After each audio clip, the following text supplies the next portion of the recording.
اس نے ایک مانگنے والے کو جھٹ سے کچھ نکال کر دے دیا۔ میں نے کہا کہ بھائی دیکھ بھال کر دینا چاہیے، یہ فراڈ لوگ ہوتے ہیں اور عام انسان کے جذبہ نیکی کو ایکسپلائٹ کرتے ہیں۔ فرمانے لگے آپ نے بجا فرمایا، میں پہلے ایسا ہی کرتا تھا، پھر ایک واقعے نے میری دنیا بدل کر رکھ دی۔ میں دھرم پورہ لاہور میں اپنے گھر سے سائیکل پر نکلا تھا کہ ٹھیکیدار سے اپنے بقایا جات وصول کر لوں۔ میں اسٹیل مل فکسر تھا اور ایک کوٹھی کے لینٹر کے پیسے باقی تھے، مگر ٹھیکیدار آج کل پر ٹرخا رہا تھا۔ میں سائیکل پر جا رہا تھا کہ ایک شخص اپنا بچہ فٹ پاتھ کے کنارے لٹائے ہسپتال پہنچانے کے لیے ٹیکسی کا کرایہ مانگتا پھر رہا تھا۔ وہ کبھی کسی پیدل کا بازو پکڑ کر ہاتھ جوڑ دیتا، میرا بچہ بچا لے، مجھے ٹیکسی کا کرایہ دے دے۔ تو کبھی موٹر سائیکل والے کو ہاتھ دے کر روکتا، کبھی کسی کار والے کے پیچھے بھاگتا کہ وہ کار میں اس کے بچے کو ہسپتال پہنچا دے۔ کوئی رکتا تو کوئی نہ رکتا، جو رکتا وہ بھی اسے گھور کر دیکھتا اور آپ والی سوچ کر اسے ڈانٹتا، کام کر کے کھانے کی نصیحت کرتا اور آگے نکل جاتا۔ میں جو سائیکل سائیڈ پر روک کے ایک پاؤں زمین پر ٹیک کے اس کا تماشا دیکھ رہا تھا، اچانک اس کی نظر مجھ پر بھی پڑی۔ اس نے میری سائیکل کا ہینڈل پکڑ لیا، بھائی جان خدا کے لیے میرے بچے کی زندگی بچا لیں، اس کو سخت بخار ہے، آپ نیچے اتر کر اس کو دیکھ تو لیں، آپ کو یقین آ جائے گا، آپ دیں گے تو شاید کسی اور کو بھی اعتبار آ جائے۔ مگر میں بھی آپ کی طرح سوچ رہا تھا۔ پھر جس جارحانہ انداز میں اس نے میری سائیکل کا ہینڈل پکڑ رکھا تھا، لگتا تھا کہ ادھر میں سائیکل سے اترا اور ادھر وہ سائیکل پکڑ کر بھاگ جائے گا۔ میں نے بھی اسے کام کر کے کھانے کی تلقین کی اور پچھلے جمعے میں سنی ہوئی حدیث اس کو بھی سنا دی، کما کر کھانے والا اللہ کا دوست ہوتا ہے، اور اپنا ہینڈل چھڑا کر بڑبڑاتا ہوا آگے چل پڑا۔ حرام خور ہمیں بے وقوف سمجھتے ہیں۔ 2-3 گھنٹے کے بعد جب میں بقایا جات وصول کر کے واپس آیا تو وہ ابھی اسی جگہ کھڑا مانگ رہا تھا۔ بچے کو اب وہ سڑک کے پاس لے آیا تھا اور اس کے چہرے سے کپڑا بھی اٹھا رکھا تھا، وہ دھاڑے مار مار کر رو رہا تھا۔ اب وہ بچے کے کفن دفن کے لیے مانگ رہا تھا۔ میں نے سائیکل کو روک کر پاؤں سے نیچے ٹیکا اور میت کے چہرے کی طرف دیکھا۔ پھول کی طرح معصوم بچہ زندگی کی بازی ہار گیا تھا۔ میرے رونگٹے کھڑے ہو گئے۔ میں نے جیب میں جو کچھ تھا بقایا جات سمیت سب بغیر گنے نکال کر باہر پھینکا، اور اس سے پہلے کہ اس کا باپ میری طرف متوجہ ہو، سائیکل اس تیزی سے چلا کر بھاگا گویا سارے لاہور کی بلائیں میرے پیچھے لگ گئی ہوں۔ میں گھر پہنچا تو میرا برا حال تھا۔ تھوڑی دیر بعد مجھے بخار نے آ گھیرا۔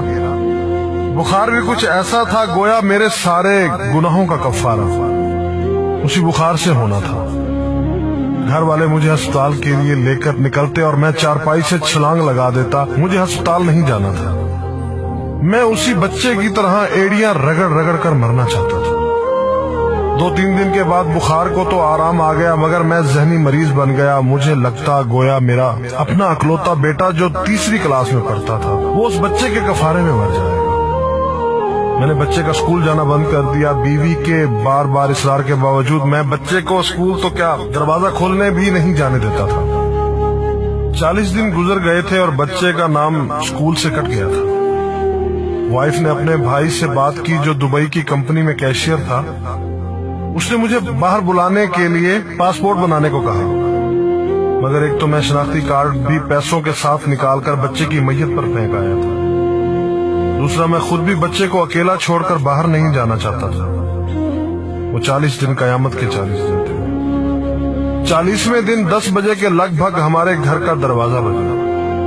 دروازہ میں نے خود ہی کھولا اور سامنے اس بچے کے باپ کو دیکھ کر مجھے چکر آ گیا۔ مجھے لگا جیسے ہم دونوں آمنے سامنے کھڑے خلا میں چکر کاٹ رہے ہیں۔ درمیان میں بچے کا چہرہ بھی آ جاتا۔ میری کیفیت سے بے خبر اس باپ نے مجھے دبوچ لیا اور پھوٹ پھوٹ کر رونا شروع کر دیا۔ وہ کچھ کہنے کی بجائے میری ٹھوڑی کو ہاتھ لگاتا اور اسے چوم لیتا، جبکہ میں پتھر کا بت بنے اس کی گرفت میں تھا کہ اچانک مجھے جھٹکا لگا اور میری چیخ کچھ اس طرح نکلی جیسے کسی کو پانی پیتے وقت اچھو لگ جاتا ہے اور پانی اس کے منہ اور ناک سے بہہ نکلتا ہے۔ میں اس بچے کے باپ کو سختی کے ساتھ سینے سے لگائے یوں رو رہا تھا گویا اس کا نہیں بلکہ میرا بچہ مر گیا ہے۔ ہمارے رونے سے گھبرا کر پورا محلہ اکٹھا ہو گیا تھا۔ آہستہ آہستہ 40 دنوں کا غبار نکلا، اس کو میں گھر میں لے کر آیا۔ محلے والے بھی آ گئے تھے جنہوں نے اس آدمی سے بہت افسوس کیا۔ کچھ دیر بعد اس نے اپنی جیب سے میرا شناختی کارڈ نکالا اور مجھے واپس کیا، پھر جیب میں ہاتھ ڈال کر کچھ پیسے نکالے اور میرا شکریہ ادا کر کے کہنے لگا کہ آپ کے پیسے بڑے برکت والے تھے، شاید آپ کے خلوص کی برکت تھی کہ میرے بہت سارے کام ہو گئے۔ سارے اخراجات کے بعد کچھ پیسے بچ گئے تھے، ان میں کچھ پیسے میں نے ادھار لے کر ڈالے ہیں، یہ آپ قبول کر لیجئے، باقی میں بہت جلد آپ کو واپس کر دوں گا۔ میں نے پیسے واپس لینے سے سختی کے ساتھ انکار کر دیا اور منت سماجت کر کے اسے پیسے رکھنے پر راضی کر دیا۔ اس کے بعد میں یہاں بطور اسٹیل فکسر آ گیا۔ میں جی جان سے کام کرتا تھا، چند ماہ میں ترقی کر کے فورمین بن گیا۔ 3 سال بعد میں نے سالے کی مدد سے اپنی کمپنی بنا لی اور اس بچے کے والد کو بھی اپنی کمپنی میں بلا لیا۔ آج وہ میری کمپنی میں فورمین ہے۔ اس بچے کے بعد اللہ نے اس سے 2 بیٹوں اور 1 بیٹی سے نوازا ہے۔ میں اسے آپ سے ملواؤں گا، مگر اسے سائیکل والا قصہ مت بیان کیجیے۔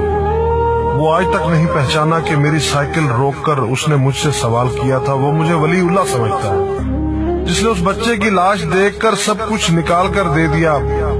قاری صاحب، اس دن کے بعد میں کسی کو خالی ہاتھ نہیں لوٹاتا۔ قاری صاحب، اس دن کے بعد میں کسی کا ہاتھ خالی نہیں لوٹاتا۔ تھوڑا سا دینے سے نہ وہ امیر ہوتا ہے اور نہ میں غریب ہوتا ہوں۔ بس دل کو تسلی ہوتی ہے کہ میں اس بچے کا خون بہا ادا کر رہا ہوں۔ رہ گئی لوٹنے کی بات تو قاری صاحب، ہمیں کون نہیں لوٹتا؟ جوتے والا ہمیں لوٹتا ہے، کپڑے والا ہمیں لوٹتا ہے، سبزی اور گوشت والا ہم کو لوٹتا ہے۔ اتنا لوٹنے کے بعد اگر کوئی ہمیں اللہ کے نام پر لوٹ لے تو شاید حشر میں ہماری نجات کا سامان ہو جائے کہ یہ بندہ میری خاطر میرے نام پہ لوٹتا رہا ہے۔